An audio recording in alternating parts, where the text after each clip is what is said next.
Nag-abot na gali ang screennet nga gin-order ko online. Ibutang ko ni diri sa may bintana namon kay diri nagasulod ang uti.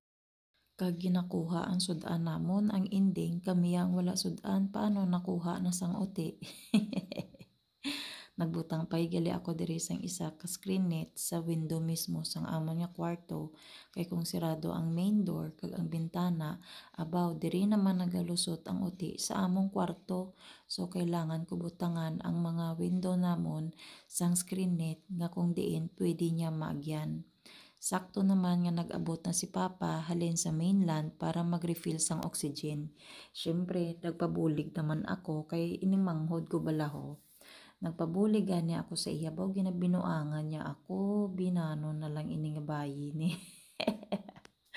Mayo lang kay nag-abot si Papa. Sige lang.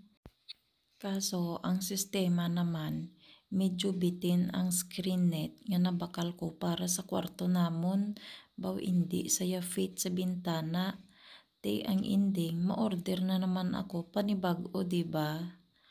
Pero for the meantime, idikit ko lang ni gyapon para diri sa bintana namon.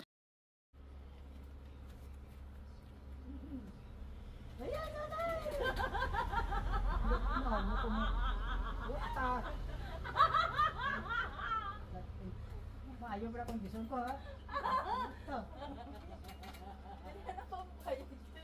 No. Ini naman si Papa yaho kay siya ang nagsaka. Ginakaptan ko malang iya nga tiil baw kaso kay napaka-sensitive may kibot-kibot.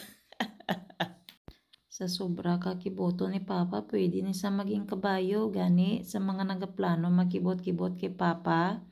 Hinay-hinay ka mo ha, kay base masakit lang ka mo sang wala sa oras. Pero kidding aside, nakapoy na ni si Papa kay naghalin pa ni siya sa katiklan para lang magbakas ang oxygen kaso kay gusto niya gidya magbulig. Ito. Dali. Hindi na po ako.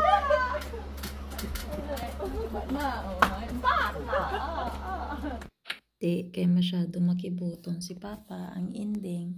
Nag-walk out na naman sa kami na lang sang manghod ko nabilin. Okay lang man nga nagalin si Papa kay mas okay sa akon yung magpaliwaliwa siya. Ang importante may screen na ang bintana kag hindi nakasulod ang uti liwat. Bye-bye!